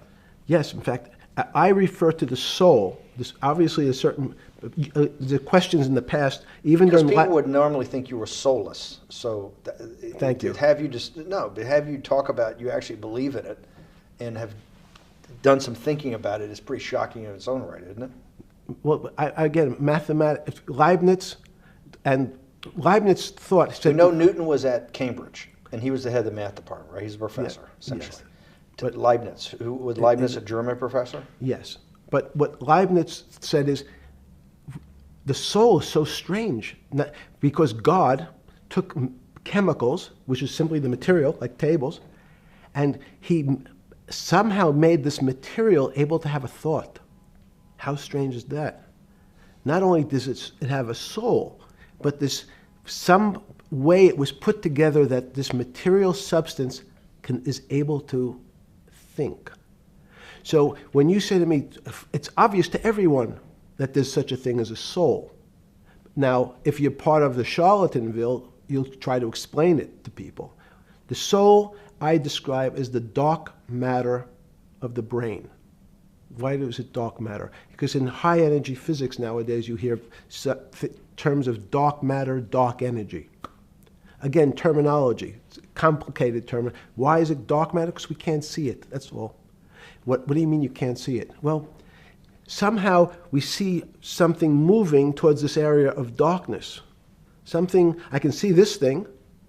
This appears to me to be empty. It's just black. But I see it being drawn this way. So I say, well, I know if this were matter, that would follow that equation. If this was solid, it would explain the way this particle moves. But I can't see anything here. So I'll just call it dark matter. And I'll say, I don't know what it is, but it behaves as if there was something there.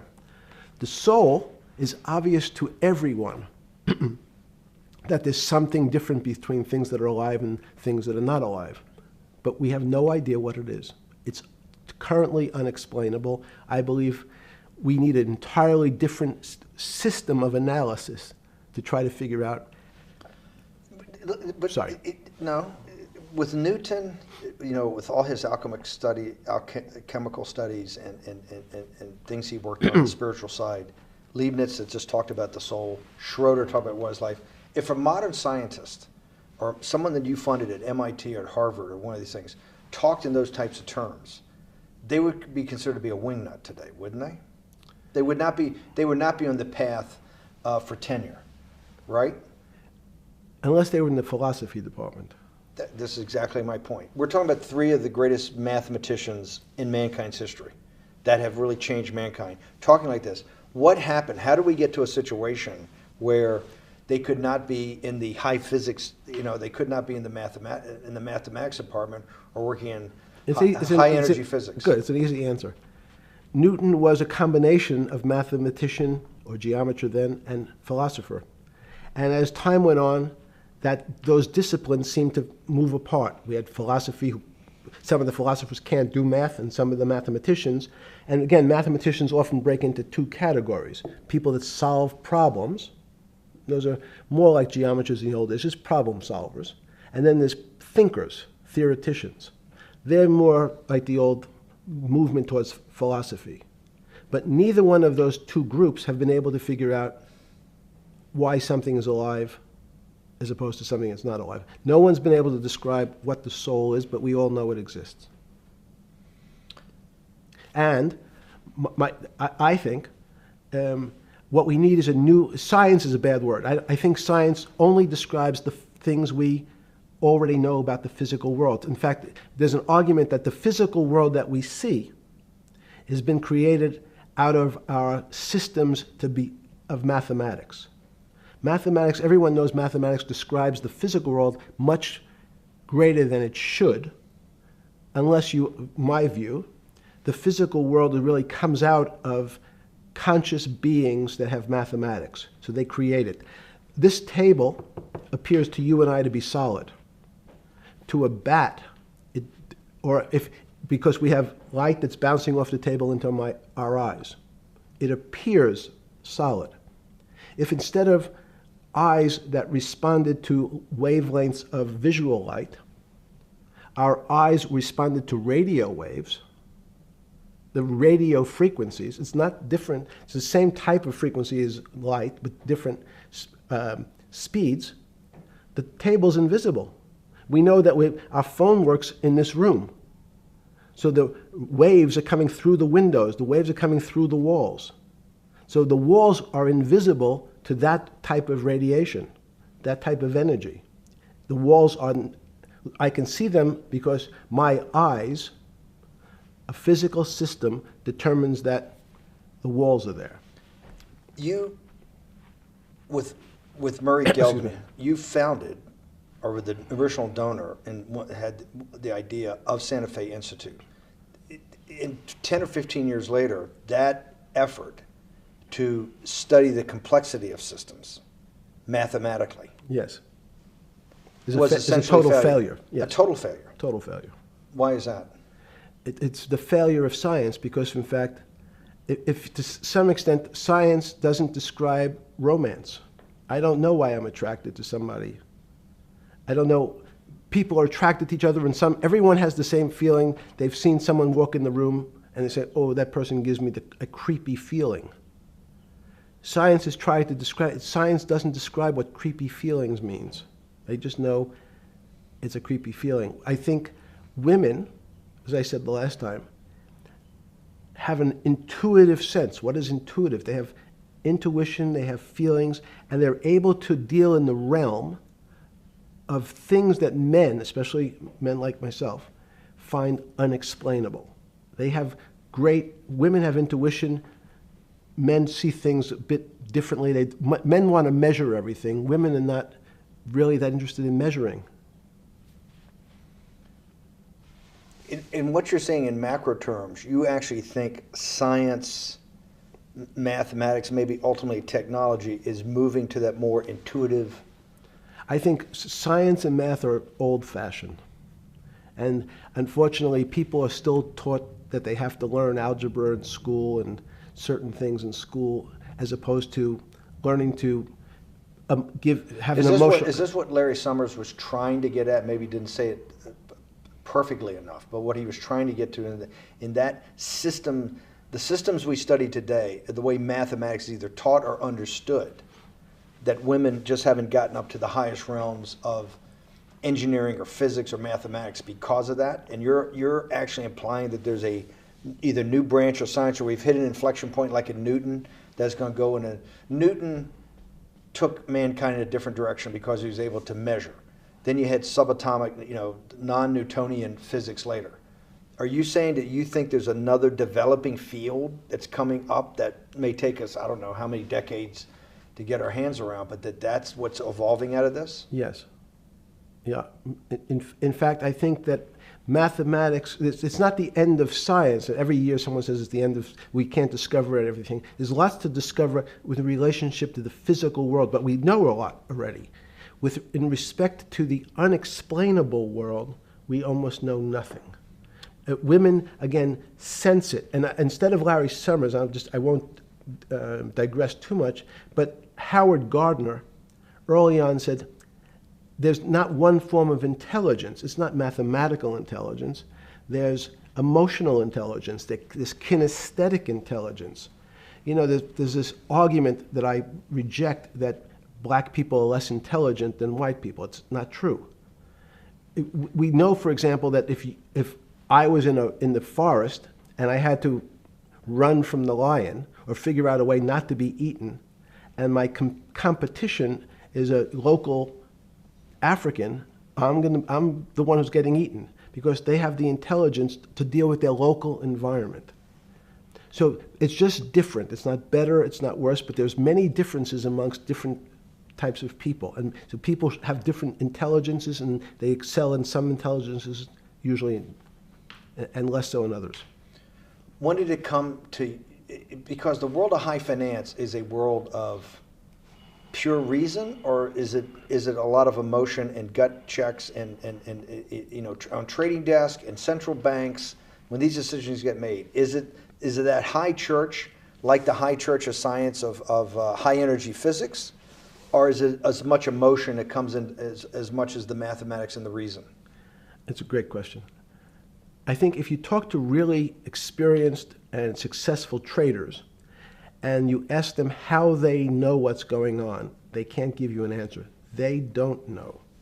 They feel it. They can feel the way the market's moving. They can feel the way the stock's moving. And that these are not very well-defined terms. It's difficult to put in mathematics terms, how did I feel it? You could look back and make guesses what I was seeing. But great traders feel it and then act on their feelings. That's the difference. Many people feel it but are afraid because they want a mathematical justification before they take that next step. When you first got on the trading desk at Bear Stearns in the late 70s or mid 70s, were you shocked by how little actual understanding of mathematics that the traders comprehended? Yeah, well, again, we had a Texas Instrument calculator. Most stockbrokers, especially before 1975, if they were good stockbrokers, could add. That's about it. They could multiply. If you could multiply, you were already in the top 15% of stockbrokers. Stockbrokers simply meant there's a story. When I went to the first person, I had no money. And I said, how much money do you make a year? And he said, $400,000. I said, impossible. I'm making $10,000. That's probably more than your family had made in its entire existence. Yes. And he makes it in a year. I said, what do you do? And he said, it's too complicated for you to understand, which is what the main thrust of Wall Street people, they want to tell you it's too complicated. Because if you understood that that person was simply, he had a brother-in-law, in fact, in this case, who ran the pension fund at General Motors. His brother-in-law would call him and say, buy 1,000 IBM. He'd hang up the phone, he'd write it out on a ticket and walk it to a window. That was his entire skill set. Hello, write what my brother-in-law says, walk it to a ticket window. Give me an example when you were on the trading desk in the early days of Bear Stearns of a time that you felt either complete uncertainty or you saw total panic, where something was happening that people couldn't foretell and that they were like in an airplane cockpit where it's going wrong. Walk us through that. In 1978, I think it was, across the news wires, there had been a collapse of the currency in Thailand. On the other side of the world, had no relationship to me. I wasn't sure where Thailand was. But the fact that a currency, a country's money, had all of a sudden dropped tremendously in value, affected the rest of the world's markets. And people panicked because they'd never seen that before. A very small part of a very complex system had a shock throughout the whole system. So prices on Park Avenue apartments, the bond markets, the stock markets, every started to gyrate. You know, there's an old mathematics expression that if a butterfly wings in Mexico make the wrong turn, it spins out, and eventually, by the time it gets to Canada, it turns into a tornado. So these are part of complex systems. So yeah, Wall Street in certain parts. Santa Fe Institute was supposed to actually come up with a formula for that, for the butterfly wings. Why in 15 years did you reach the end of at least that experiment? Every attempt to, that's why it's so exciting now, because I think certain people are starting to realize that there's so many things that are unexplainable that we have to think about them differently. Music is a great example. It's a common man's example. You know when you hear a certain song, it makes you feel a certain way. How does it do that? We don't know. We can't mathematize it. And even that music, Steve, nowadays we compress music. When you have a violin, it's compressed onto your iPhone. So what does compression mean? I'm taking lots of information and I'm cutting it into lots of pieces and squishing it together. And when I squish it or compress it, I have to take out lots of pieces, but I say that they're not very important pieces. It's those pieces that we take out when we compress data, to me, are the most interesting parts of life. You just said a while ago, part of this new search for science may go back to when people were actually talking about a soul, and you said there's no doubt in your mind that there is a soul. Describe for me what you mean by that. What do you mean by soul? What do you mean soul different than the physical analog body that we're seeing on film right now? It's difficult to describe in words. I mean, I'm not a poet. Poems get a little closer to what that really means. But even the concept of what is life becomes complicated when you deal with plants and seeds. Is a seed alive? I don't know. Certain people would say, no, it's dead. When you're a banana, one of my favorite examples is the banana that's sitting on the countertop in your kitchen today. Is it alive or dead? What do you think about human life? Tell me about human life. But your banana is alive. That banana is breathing. It's on your. You say that's impossible, Jeffrey. No, it's not. Is the banana conscious? All these are words. So everyone's trying to fit a very complicated concepts into a very small box called conscious or alive. These don't fit in that way. So if you put your banana in a bag and put another fruit in with it, the fruit ripens faster because the banana breathes with it. We don't understand most of those things. So you asked the question. Sorry. You talk about the life. What about human life? What about it? Tell me what do you think? What do you think human life is? It's a miracle. It's a miracle. And when I say miracle, I can't explain it, and I make no attempt to explain it at the moment. We don't know how to think about it.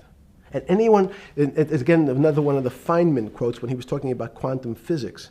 He said, anyone, Jeffrey, who says they understand quantum physics and quantum mechanics and quantum behavior, you know they're lying. Let's talk about it. That's post-Newtonian. Talk about what's the difference, who founded quantum mechanics, why is quantum mechanics taking Newtonian physics and taking it to the next level?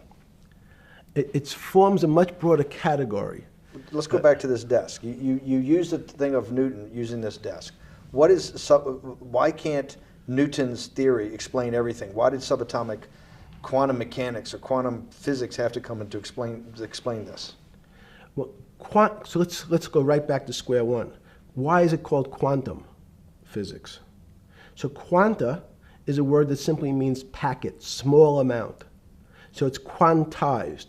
So we recognized, when we recognized that this table appears, another very complicated word, solid to us, it's really made up of molecules or atoms. And atoms, we've given lots of names to what some of the behaviors. If you were in school, when you and I were in school in the 50s, the model was a little center thing in the middle, and an electron went around and around it.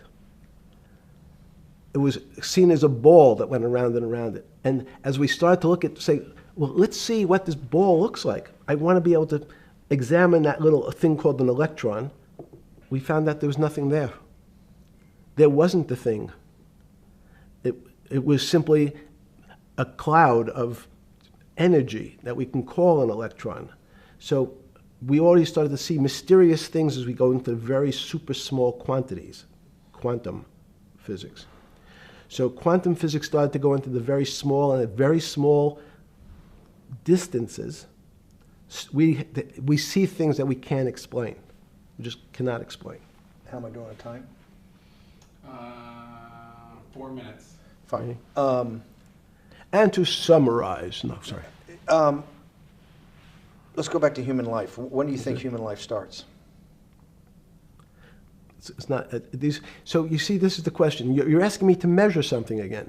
It's the disease. It can't be measured. You just hate making commitments.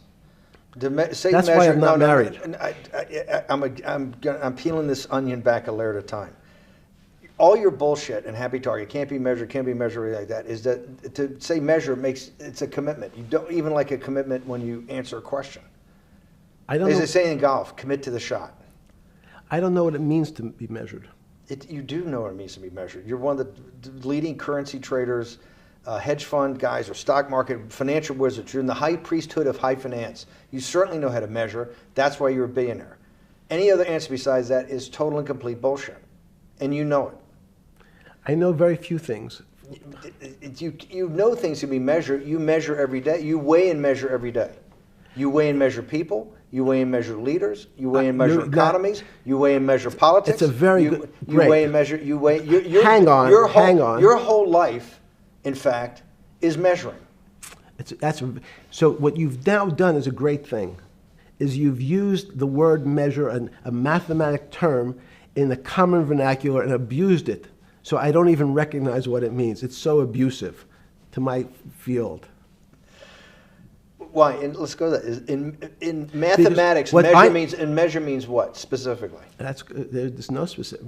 It's an approximation, or giving something a number. Einstein said, we're not asking you to go to the ninth decimal point. You didn't say that before. No, you're not going to the ninth. I don't even. What if I say measure? How tall are you? You'd say, in your case, 6 foot. 6 feet. But is it 6 foot 1 inch? Give or take, between 5'11" and 6 feet. But what's that? So the question is, I want an accurate. I got Zeno's paradox. I don't even know what it means to measure you. Am I measuring the top of your hair, the top of your skull, and the finer, the more. You're being rabbinical. This is like. I shaved my beard off. I used to be rabbinical. No, my point is, isn't that going through the Torah where you're parsing every definition? No, however we broadly define measure, your life literally is about measurement, is it not? It's about putting numbers on things so that I can try my best. That you can call it whatever you like. If that Well, what do makes you feel better. What do you know? No, Because I I'm wanna trying to make you relate it happy. back to your scientific inquiry. No, even a number. People don't. A number is a complicated When did thing. you come? When did you come to this When did you come to this aha moment? Was when it was in your solitary confinement, when the biggest financial crisis in world history was going on, in your 7x9 jail cell with your metal bed and your two brushes because you were a trustee with the brown uniform on, trustee spelled wrong. Is that the moment of clarity that you had about science and Newtonian physics and everything that we can measure is really not going to be the way we go forward? It's going to be much more esoteric, emotional intelligence thing. Was that your moment of clarity? I wish it was, because it would make such a great story for this interview, but it's not. It's the fact that I lead such a privileged life to come across. But when did you? If it didn't happen then, when did it? Or did it happen before? I was then? going to hopefully Okay. get to the. Okay. I'm in a privileged position to have some of the world's smartest people come to my house and tell me what they think about different subjects, and I finally realized that the thing that they had most in common was there was this area, no matter how smart they were, that when I asked them the questions, they said they'd have to resort to a 500 or 1,000-year-old response to that question, which was, I don't know. You know who else found that out? Socrates. That's what Socrates kept doing, right? Socrates kept asking all the experts. He would go through, question after question after question, and then realize at the end they didn't really know. They really didn't basically understand what they were talking about. And one of the things that people won't enjoy, it turns out that potentially one of the bad things to teach children is how to write. Writing, reading, and arithmetic was supposed to be, everyone's supposed to be taught. But writing forces you into a very narrow channel of thinking. You have to write in a certain form, in a certain way, in a certain linear pattern. So your thinking becomes somewhat narrow. The reason I brought up writing is one of the recent discoveries of mine with respect to Socrates, Plato, and Aristotle is they never wrote anything. They spoke, and people around who could write wrote. Socrates could think. So that was. Jesus of Nazareth was the same way, right? Never wrote anything. I thought he was a carpenter. He was a carpenter. Didn't he need like a little carpenter's tonight? I don't want to get that. But at least his written record. Right. One last thing. Sure. Thank you for having me to your house.